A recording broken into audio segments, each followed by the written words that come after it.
नमस्ते प्यारे बच्चों। तो आइए हम देख रहे थे एड ग्रेड अभ्यास पुस्तिका कक्षा 8वीं की गणित। हमने इसका जो है अध्याय 1 कंप्लीट कर लिया था। आज हम इसका अध्याय 2 जो है वो हम इसको हल करेंगे और अच्छे से समझेंगे, और जो हमारी एड ग्रेड बुक है हम उसको उसमें लिख लेंगे, ठीक है ना।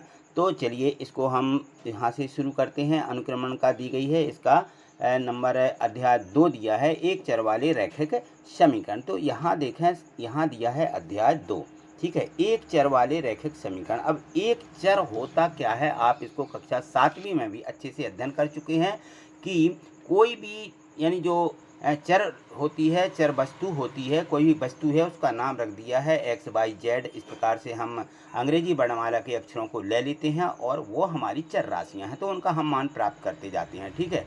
तो हमें देखना है एक चर वाले अब रैखिक समीकरण, है ना।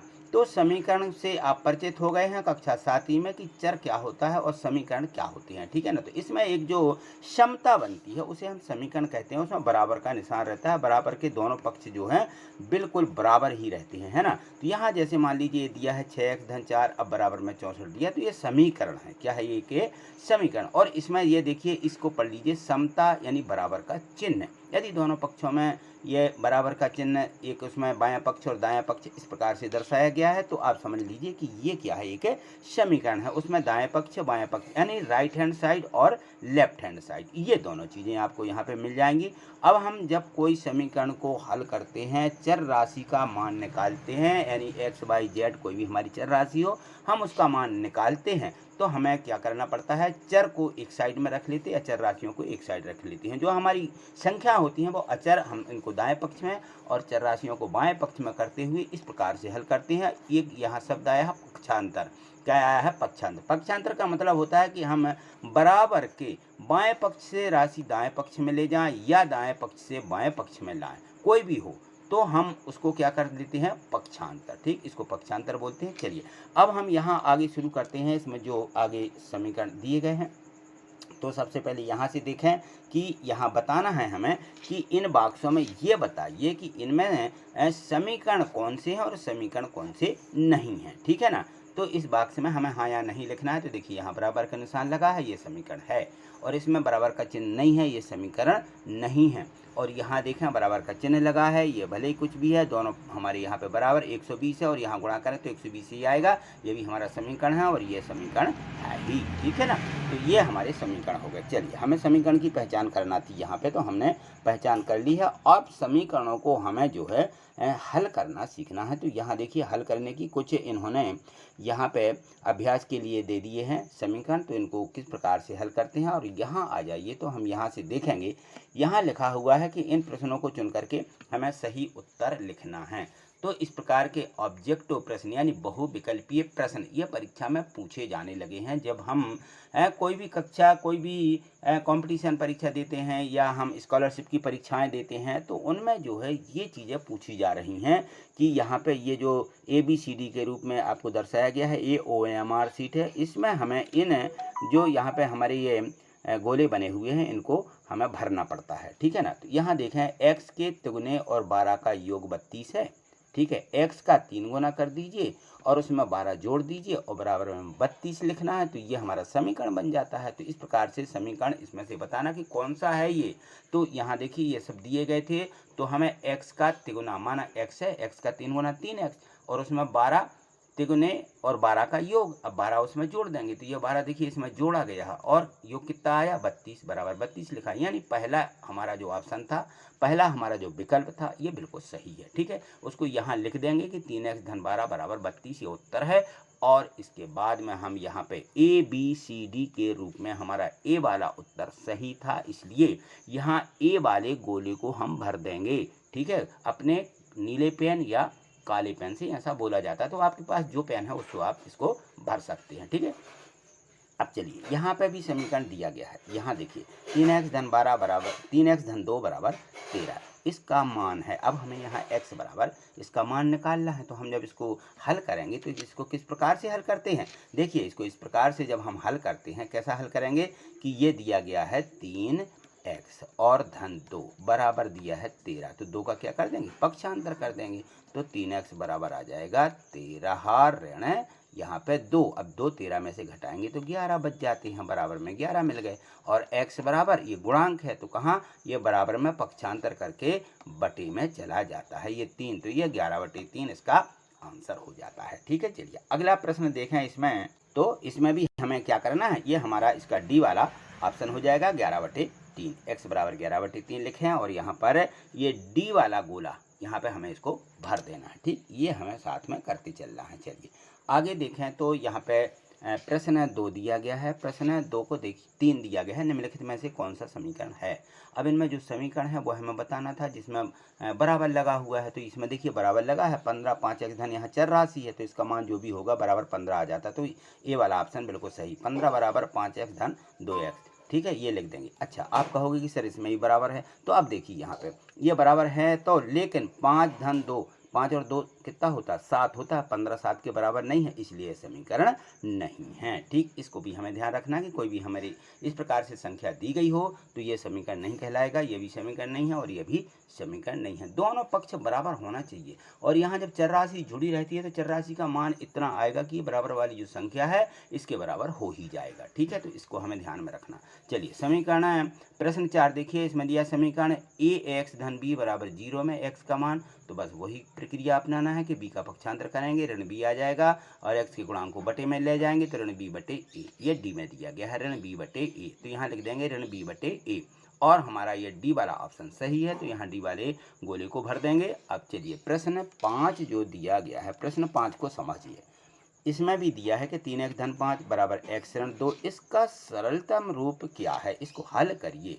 ठीक है ना, तो हम x को x की तरफ ले जाएंगे, 5 को उस तरफ पक्षांतर कर देंगे इस तरफ आके, तो इसका सरलतम रूप जो निकलेगा उसको हम यहाँ पे लिख देंगे। तो अब देखिए इसका पक्षांतर कर लिया 3x और यहाँ पे आ जाएगा x और 5 यहाँ धन में है ही, और यहाँ पे हम 2 ये ऋण के थे, पक्षांतर होके धन की आ जाएंगे 2, तो ये 3 और 1 कितना आ जाएगा, सॉरी यहाँ पे x है ऋण का आ जाएगा, यहाँ ऋण हो जाएगा 3x ऋण x है, तो कितना बचेगा यहाँ पे 2x। ठीक है ना, यहाँ पे कितना मिलेगा 2x, और 5 और 2 जुड़ जाएंगे तो 5 और 2 हो जाएगा 7, जो कि ऑप्शन हमारा सी वाला रहेगा। ठीक है, तो ये सी वाला उत्तर हमारा होगा, यहाँ पे लिख देंगे और हम यहाँ पे इस सी वाले गोले को भर देंगे। चलिए ठीक है, अगला प्रश्न इसमें जो दिया गया है 6वां प्रश्न, यहाँ पे देखें जो प्रश्न 6 दिया है इसको भी लिखा था कि हल कीजिए।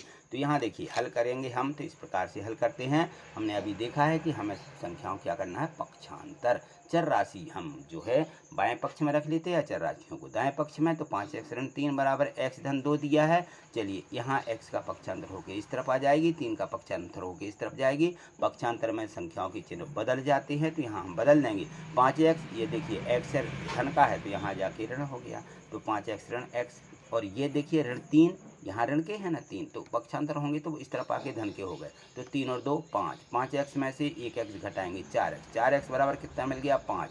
अब x गुणांक है तो गुणांक 4 के 5 के बटे में जाएगा, ठीक है ना, तो हो जाएगा 5/4। बस ये इसका सरलतम रूप हो जाएगा, या इसको हल करने पर x का ये मान हो जाएगा। चलिए अगला प्रश्न है, चलिए अब यहाँ देखिए ये भी हमें समीकरण में z का मान ज्ञात करना है। बिल्कुल एक बात का ध्यान रखें कि हमें इस प्रकार के समीकरण हल करने के लिए आते हैं तो हमसे हल करते बनना चाहिए, कि हमें चर राशियों को सबसे पहले बाएं पक्ष में पक्षांतर कर लेना है और अचर राशियों को दाएं पक्ष में पक्षांतर कर लेंगे। यदि हम इतना करने लगे पक्षांतर तो समझ लीजिए ये सब हमें समझ में आ गया। चलिए यहाँ पे पक्षांतर करेंगे तो यहाँ देखो z है, यहाँ पे कितना है 2z को पक्षांतर होकर हम बाएं पक्ष में लाएंगे और ऋण 2 का पक्षांतर करेंगे दाएं पक्ष में ले जाएंगे, तो ये ऋण 2 धन के हो जाएंगे और धन के 2z ये ऋण के हो जाएंगे, तो 4z ऋण 2z और यहाँ पे 6 धन 2 आ जाएगा। और चाहो तो यहाँ लिख दें कि पक्षांतर से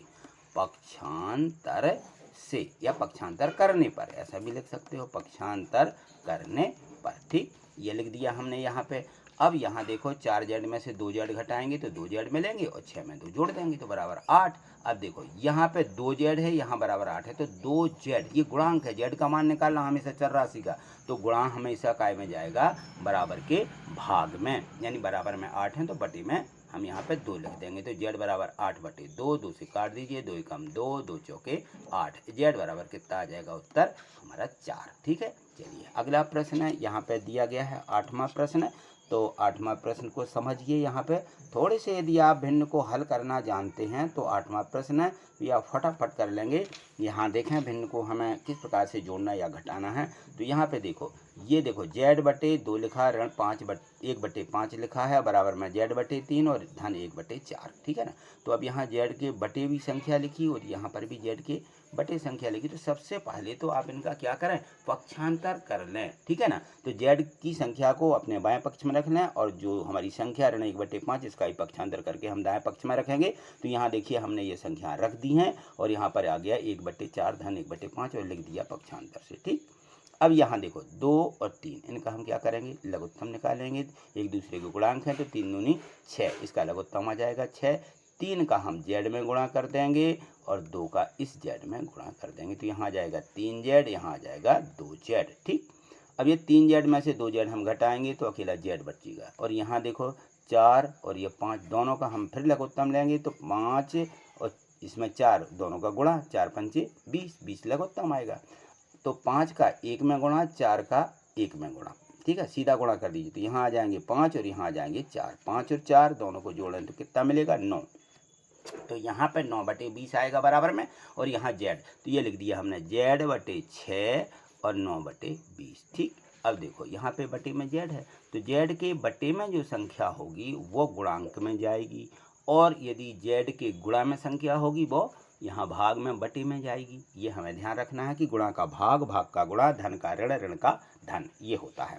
तो यहाँ पर z बराबर निकल आएगा 9 गुणित 6/20। अब इसको काट लीजिए, यहाँ से इसको काट लें तो 2 3 6 और 2 धाम 20, 9 3 27, 27 बटे में कितना मिलेगा, 10। ये हमारा उत्तर हो जाएगा, z बराबर 27/10। चलिए अगला प्रश्न दिया गया है इसमें 9वां। तो 9वें प्रश्न को भी यहाँ पे समझिए।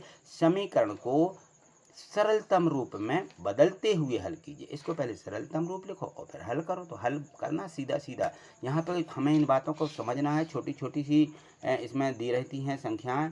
तो सबसे पहले यहाँ देखिए, इसमें जो दिया गया है कोष्टक, ठीक है ना। तो कोष्टक का मतलब क्या होता है, कोष्टक का मतलब होता है गुणा। तो 3 और यहाँ कोष्टक लगा, t ऋण 3 यहाँ पे लिखा, 5 यहाँ कोष्टक लगा है, 2t धन 1 लिखा अंदर, ठीक है ना। तो इस 3 का मतलब है कि इस 3 का इन दोनों संख्याओं में गुणा होना, 5 का 2t और धन 1 में दोनों में गुणा होना है। तो इसका सरलतम रूप पहले लिखिए। तो यहाँ पे गुणा कर लीजिए, 3 का t में 3t आएगा। अब इस 3 का इस 3 में गुणा करिएगा तो 3 त्रिका कितने होंगे, 9। तो ये मिल गया 3t धन 9, ठीक। यहाँ इसी प्रकार से करेंगे, 5 का 2 में गुणा करेंगे तो 5 दूनी 10, ये 10t आ जाएगा। अब 5 का 1 में गुणा करो तो 5 एकम 5, इसमें भी गुणा होगा, ठीक है ना। तो 5 एकम 5 आ जाएगा। अब ये सरलतम रूप हो गया। अब इसको पक्षांतर करेंगे, 3t और इस 10t का इस तरफ पक्षांतर, धन ऋण 9 का हम दाएं पक्ष में पक्षांतर कर देंगे।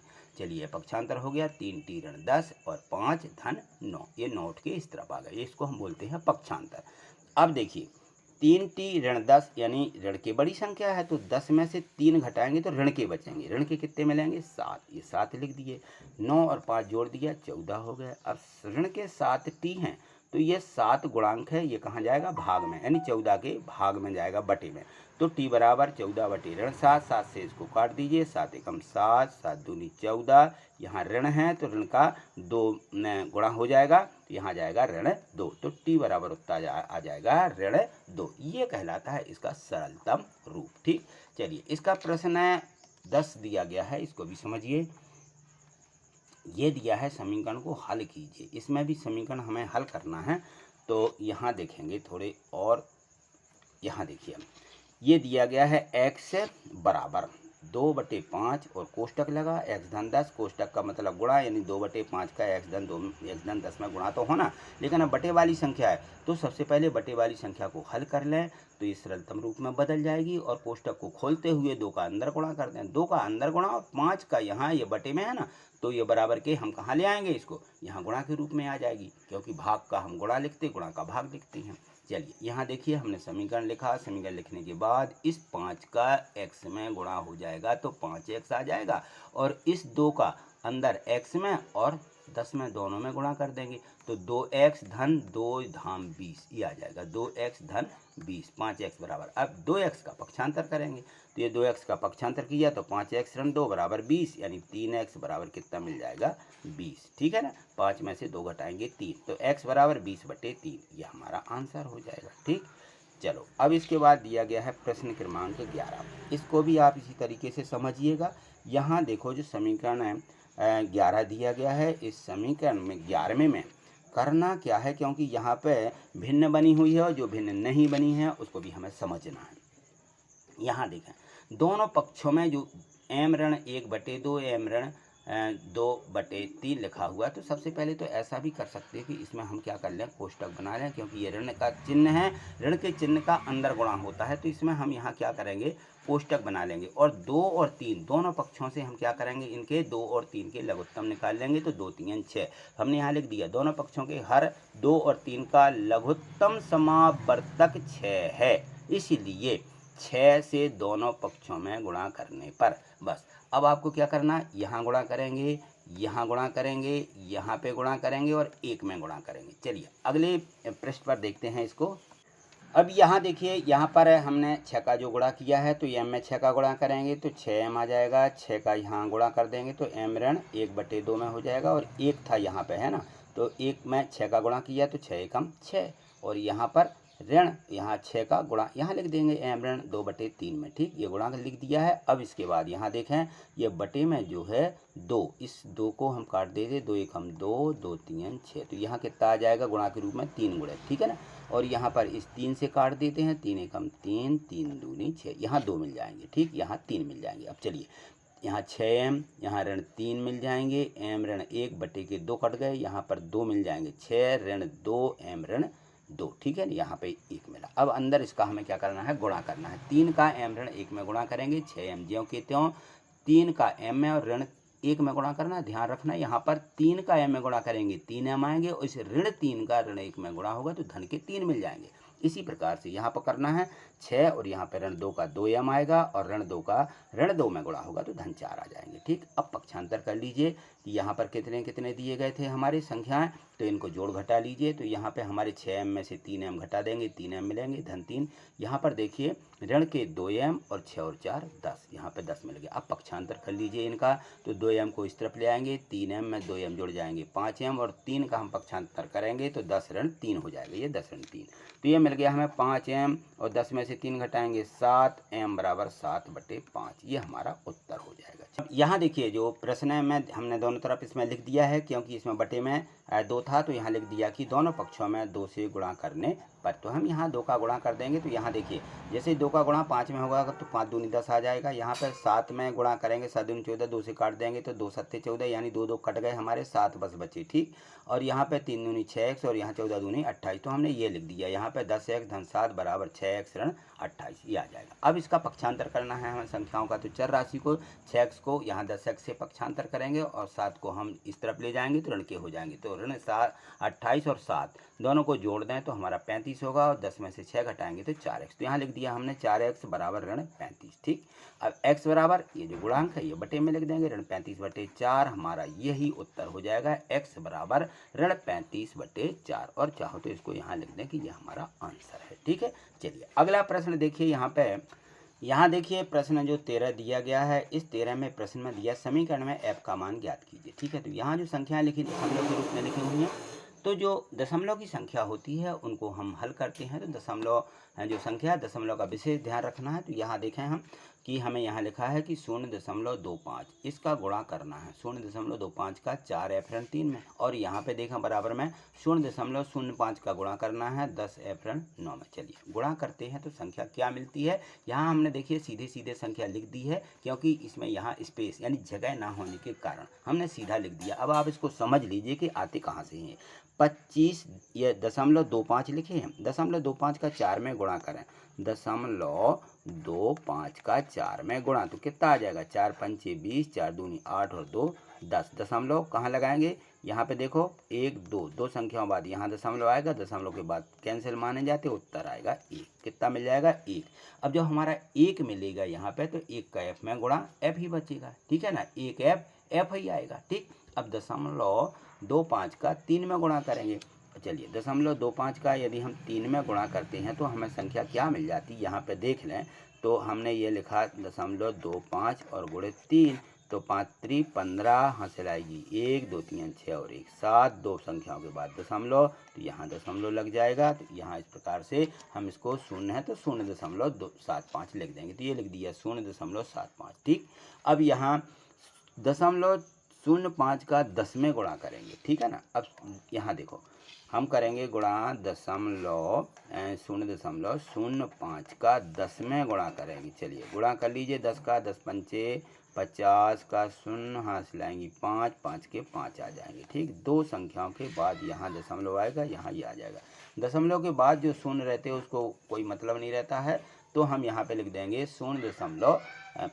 तो ये आ गया, यहाँ पे हम देखिए लिख दिया हमने कि 0.5, ये जो 0.5 मिल गया।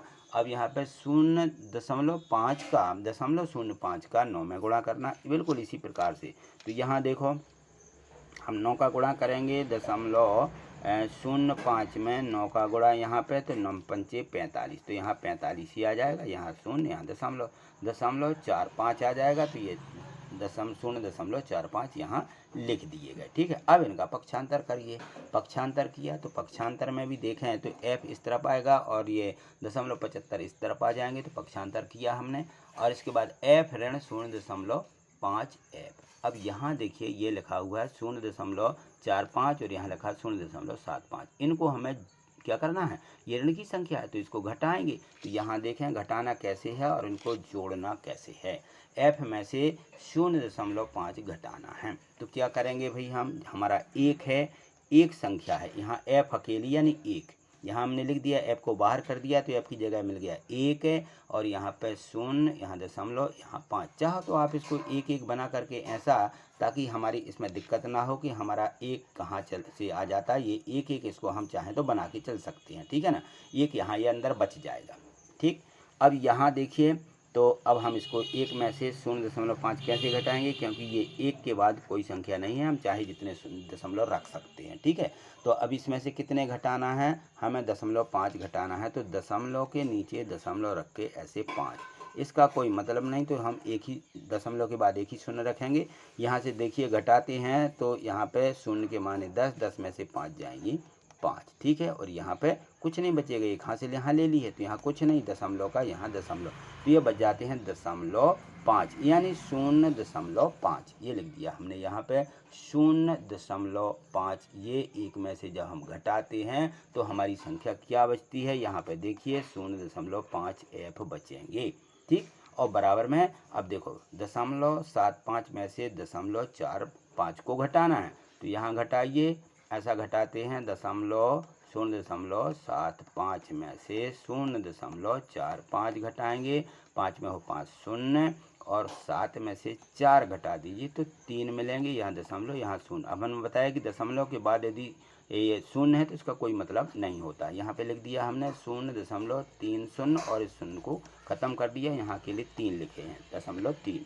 चलिए, तो f बराबर क्या आएगा, 0.3 और बटे में आ जाएंगे 0.5। दशमलव एक एक संख्या बाद है, ये ख़त्म हो जाती है हमारी संख्या। तो इस प्रकार से हमारी संख्या आ जाएगी 3/5। क्या आ जाएगी, 3/5। अब 3/5 है तो 3 में 5 का भाग लगा दीजिए। 5 का भाग देंगे 3 में नहीं जाएगा, तो यहाँ हम क्या करते हैं, दशमलव, दशमलव का 0, ठीक है, और 5 छक्के 30। ठीक, तो ये आ जाएगा 6.6 यानी 0 लिखा जाता है 0.6। ये हमारा उत्तर हो जाएगा, यही हमारा f का मान है। ठीक, चलिए आगे देखते हैं। यदि आपको कहीं भी इसे प्रश्नों में डाउट लगता है तो आप कमेंट्स करिए, जिससे कि मैं आपको फिर से बता सकूं और समझा सकूं, ताकि आपकी समझ में आ जाए, या वीडियो को आप 1-2 बार देखें उस प्रश्न को, तो आपको निश्चित ही समझ में आ जाएगी कि ये हम जो यहाँ पे बता रहे हैं वो आपको समझ में आएगा ही।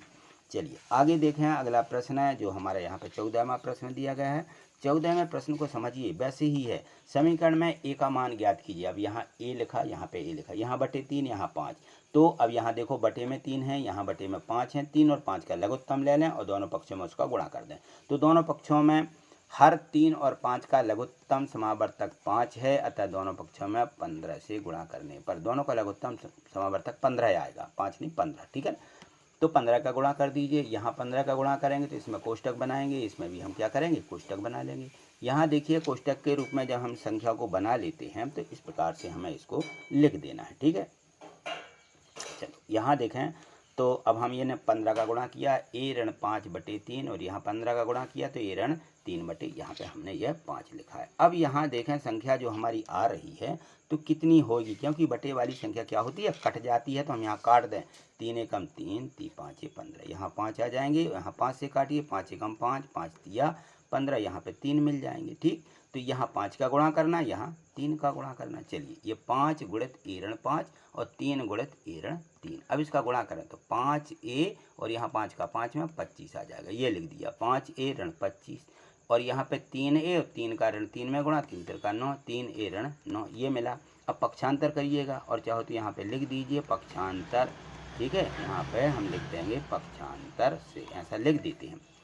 अब देखो पक्षांतर हुआ, 5 में से ऋण 3 घटाना, ऋण 9 धन 25 है, यानी 25 में से ऋण 9 घटा देना है तो 16 बचेंगे और यहाँ 5a में से 3 घटाएंगे 2 बचेंगे, तो 2a बराबर 16, a बराबर कितना आ जाएगा हमारा, ये 2 है, ये पूरी लाइन है यहाँ, ठीक है। 2a बराबर 16, तो a बराबर 16/2, 2 से काट दिया, 2 एकम 2, 2 अट्ठे 16, a का मान कितना मिल गया 8, ये हमारा उत्तर हो जाएगा, ठीक। चलिए अगला जो लास्ट प्रश्न है हमारा 15वां दिया गया है। 15वें प्रश्न में को यहाँ देखें ये है, इसमें बिल्कुल सीधा सीधा है, सरल समीकरण के रूप में है। ये हमें 3 का बस इसमें गुणा करना, 8m-4 बराबर 3 गुणित है ना m-1 में 3 का गुणा। चलिए गुणा कर दीजिए सीधे, यहाँ लिख के 8m-4 और यहाँ 3 का हमने इसमें अंदर गुणा कर दिया, तो गुणा करने पर जो हमारी संख्या है ये कितनी आ जाएगी, यहाँ पे आ जाती है 3m-3 ये हमारी संख्या आ जाएगी। तो यहाँ पर लिखें जैसा कि 3 का हमने 1 में गुणा कर लिया, तो अब इसको पक्षांतर करेंगे तो 8m-3 ये इस तरफ आएंगे, 4 को पक्षांतर कर देंगे तो 4 इस तरफ ऋण के हो जाएंगे। चलिए 8m में से 3 घटाएंगे 5 बचेंगे और यहाँ पे देखें ऋण 3 और ऋण 4 7 होंगे, तो 7 में से 7 घटा देंगे, 0 मिलेगा, तो m बराबर 0/5 यानी बराबर में मिल जाएगा 0, m बराबर 0, उत्तर मिलेगा यहाँ m का 0, ठीक है। तो ये जो प्रश्न यहाँ पर आपको समझाए गए हैं, मैं पूर्ण आशा करता हूँ, मुझे विश्वास है कि आपको समझ में आ ही गए होंगे। और यदि कहीं आपको लगता है कि डाउट है प्रश्नों में तो आप ज़रूर कमेंट्स करें, और जिससे कि हम अगली वीडियो के माध्यम से आपको समझा सकें, ठीक है। आज इतना ही, मिलते हैं अगली वीडियो के माध्यम से। आगे यदि आप इसी प्रकार से समझना चाहते हैं तो चैनल को सब्सक्राइब करके रखिए और प्रत्येक वीडियो को लाइक ज़रूर करिए, ठीक है। थैंक यू, धन्यवाद।